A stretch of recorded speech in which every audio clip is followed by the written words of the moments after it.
He paraded his mistresses openly, boasted of his conquests, and even flaunted his own sisters as if they were part of his private harem. Rome whispered in scandal, but no one dared speak aloud.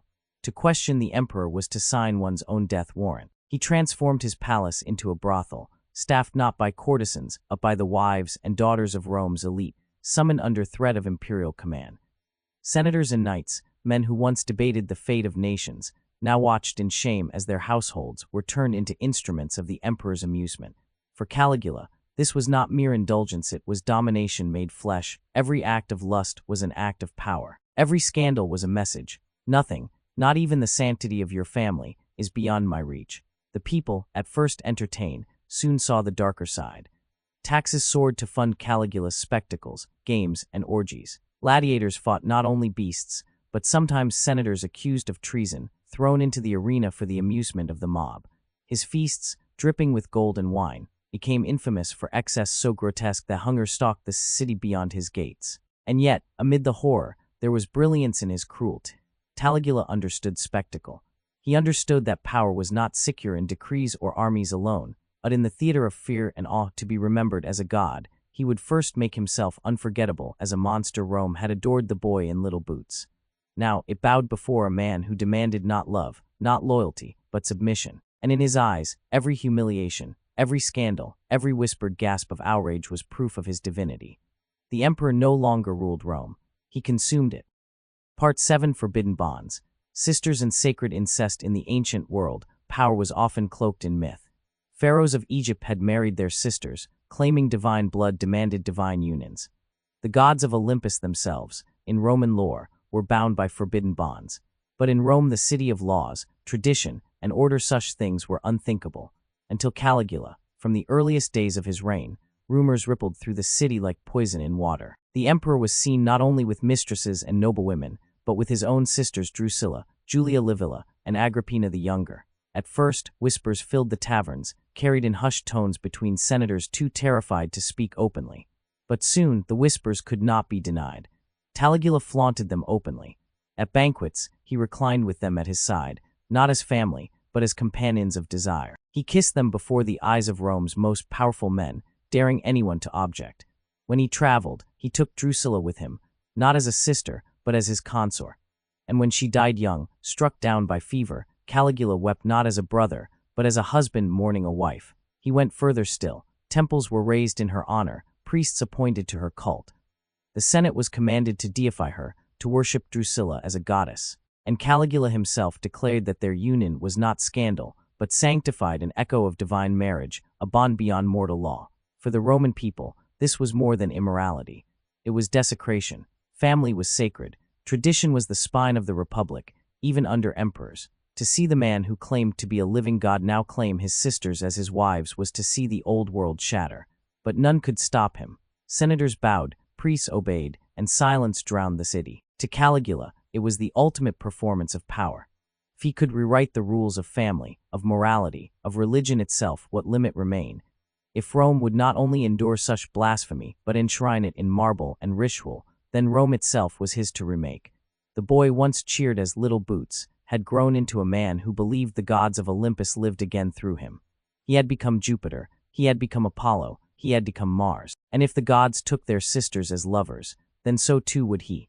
The empire trembled not only at his cruelty now, but at the realization that he no longer recognized the difference between mortal and divine. To Caligula, there was no line. Part 8. Death, pleasure, and ritual execution. By now, Rome no longer asked if the emperor was mad. The question had shifted to how far his madness could go. Caligula had discovered a truth as old as empire. Death was not only punishment, but performance. It was spectacle, it was theater, and in his hands, it became ritual. Executions under Caligula were not hidden in dungeons, nor carried out in silence. They were staged for maximum humiliation. Senators who once sat in marble halls, cloaked in dignity, now found themselves dragged into the arena, stripped of titles, and thrown to beasts for the amusement of the mob. Their screams became entertainment, their blood a reminder that no rank was too high to be broken. The emperor watched these deaths with fascination, not as acts of justice, but as diversions. He ordered prisoners executed during banquets, so that his guests, while sipping wine, might feast their eyes as well as their stomachs. To him, agony was a seasoning, cruelty a delicacy. And yet, behind the grotesque laughter, there was method. Caligula understood that fear was more enduring than love. Each ritualized death was a message carved in flesh.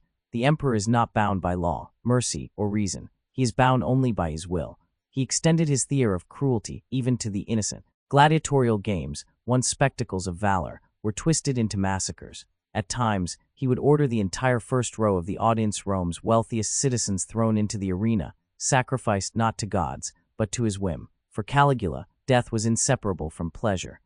The boundaries blurred between judgment and indulgence, between justice and desire. He reveled in the power to decide who lived, who died, and how. In those moments, surrounded by screams and applause, he was not merely emperor. He was executioner, priest, and god. To his enemies, his reign was a nightmare. To his followers, it was a warning. And to Caligula himself, it was liberation. Each death, each spectacle, proved the empire was not Rome's anymore. It was his, but the more blood he spilled, the thinner the veil of divinity became. Behind the gold and purple robes, the senators began to see not a god, but a man dangerous, unstable, and mortal. And in Rome, when gods are revealed to be men, the knives begin to sharpen. Part 9: Blood and Spectacle. Caligula's arena in Rome. The arena was more than entertainment, it was the empire distilled into blood, sand, and spectacle. For centuries, emperors had used gladiatorial combat to remind citizens of Rome's greatness, to display mercy through pardons, and to cement loyalty with lavish shows.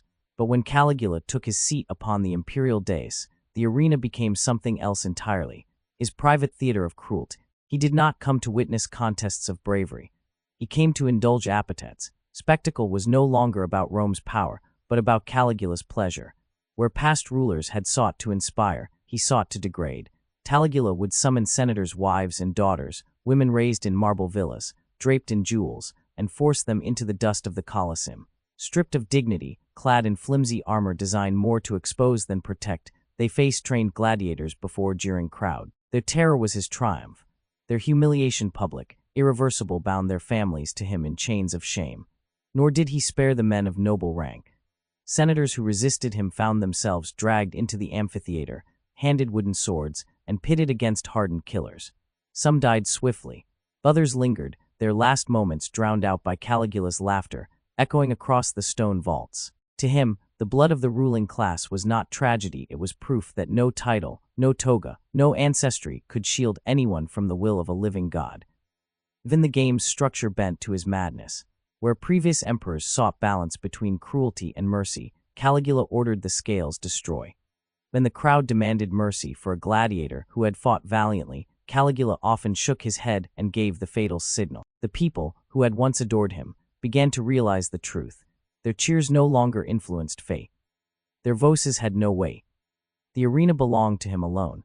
At times, he would empty entire cages of exotic beasts upon the sands, not for combat, but for slaughter. Lions, panthers, even elephants were killed for sport, their roars echoing in futility as they fell. These displays bankrupted treasuries, yet Caligula relished them, as if the destruction itself was proof of Rome's limitless power is limitless power. And then there were the gladiators themselves. Caligula blurred the line between public entertainment and private ritual. He often summoned favored fighters into his personal box during combat, forcing them to duel mere feet away as he indulged himself in full view of select guests. Blood mingled with his ecstasy. Death became a backdrop to his desire. For the people of Rome, the arena had once been a place of catharsis, a grim but structured ritual of empire. Under Caligula, it became a place of dread. Citizens came not to cheer, but to witness how far their emperor would go. Each spectacle was more grotesque than the last, each performance pushing the limits of cruelty. The sand of the Colosseum drank deeply under his reign, and in its silence after the screams faded, one truth settled over the empire. Caligula was not staging gaze. He was staging Rome's descent into madness. Part 10: The horse who became a consul. Among the many grotesque spectacles of Caligula's rule, none has echoed through history with such surreal clarity as the story of his horse Incitatus. To the people of Rome, a horse was a beast of burden, a creature for war, transport, or racing in the circus. But to Caligula, Incitatus was something far more. A vessel for mockery, a living joke played upon the Senate, and a declaration that the emperors will recognize no boundaries of reason. Caligula adored his horse with the devotion of a mad priest to an idol. Incitatus was stabled in a palace of marble, its stalls lined with ivory. The animal drank from golden buckets and feasted on oats mixed with flakes of silver. Servants drawn from noble households attended the horse's every need, while soldiers kept the streets silent on nights before its races, ensuring their master's prized creature was not disturbed in its sleep. But the obsession did not end with luxury. Caligula began to speak of Incitatus not merely as a horse, but as a citizen, a participant in Rome's political life. He announced, with chilling seriousness, his intention to make the animal a consul, the highest elected magistrate of the Republic, once the proud pinnacle of Roman civic dignity. The Senate, already broken beneath his humiliations, could only listen in silence as the emperor declared that a beast could govern Rome better than its most venerable men. The message was clear. If a horse could wear the purple-bordered toga of office, then what use were senators at all? Their authority was dust, their dignity ash. Some historians have argued that Caligula never truly crowned the horse consul, that the declaration was a grotesque jest. But to the Romans who heard it, the distinction hardly mattered, for in that moment, their ruler revealed how little he valued the machinery of state, the traditions that bound empire together. Whether joke or decree, the insult struck deeper than any sword. Incitatus became a mirror of Rome itself, pampered, powerless, reduced to a prop in Caligula's theater of derision. The Senate, once the proud guardian of the Republic, now quivered like stable boys at the feet of a horse. It was not madness alone that drove Caligula to this act. It was calculation. By elevating Incitatus, he demonstrated that Rome no longer required laws, customs, or men of honor. Rome required only one thing, Caligula. And so, beneath the marble arches of the Forum, whispers spread like smoke. If a horse could become consul, then what did that make the rest of Rome? Part 11. A childhood of shadows. Before he became Rome's most infamous ruler, before the arena drank blood at his command, Caligula was a child born into the purple, yet raised in the shadows of fear and betrayal. He entered the world in 12 C, the son of Germanicus, Rome's beloved general, and Agrippina the elder, granddaughter of Augustus himself. His birthright promised greatness. His bloodline carried both the glory of the Caesars and the favor of the legions. He should have grown into a prince of stability, a shining heir to empire. But fate turned his childhood into a theater of nightmares. At just 4 years old, Caligula followed his father on campaigns along the Rhine. Germanicus was adored by the legions, and the boy dressed in a miniature soldier's uniform was paraded among the camps. The soldiers, charmed by their general's tiny son, nicknamed him Caligula, the little boots, after the small military sandals he wore. To them, it was affectionate. To him, it was a mask he would never shed. But behind this charm lay tragedy. Germanicus fell mysteriously ill in Syria, poisoned, or so many believed, by agents of Emperor Tiberius, who feared his popularity. The beloved general died in agony, leaving young Caligula fatherless, his mother consumed with grief and rage. Agrippina's defiance of Tiberius sealed her doom. She was exiled, beaten, and starved until she withered away. 2 of Caligula's brothers were imprisoned and left to rot, their lives extinguished in silence. One by one, his family was erased not by foreign enemies, but by Rome itself. The boy grew up in a palace of suspicion. He learned early that survival meant silence, that smiles could hide knives, that to show loyalty was to invite betrayal. Under Tiberius, the court was a nest of informers, where a whispered word could lead to chains, torture, execution. Caligula, still barely a teenager, lived within this nightmare, watching power twist men into predators. At 16, he was summoned to live with Tiberius on the island of Capri, a place of luxury, but also of corruption and fear. There, the young Caligula walked daily among the emperor's perversions, his paranoia, his cruelty.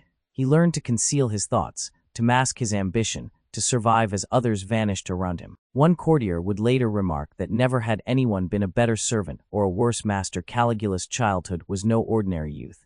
It was a crucible. The fires that consumed his family forged him into something else, something dark. He grew into a man who had seen love destroyed, innocence poisoned, loyalty punished. When power finally came to him, he would wield it not as a gift, but as a weapon. For the boy who wore little boots had walked through shadows his whole life, and when he emerged into the light of empire, the shadows walked with him. Part 12. A marriage of cruelty. In the chaos of Caligula's rule, even marriage, Rome's most sacred bond, was twisted into an instrument of humiliation and dominance. Where others sought companionship or dynastic security, Caligula sought only control. Love was not his aim, cruelty was. The emperor's approach to marriage was erratic, impulsive, and always theatrical. He wed multiple times, each union shorter and more scandalous than the last. Some wives were discarded within months.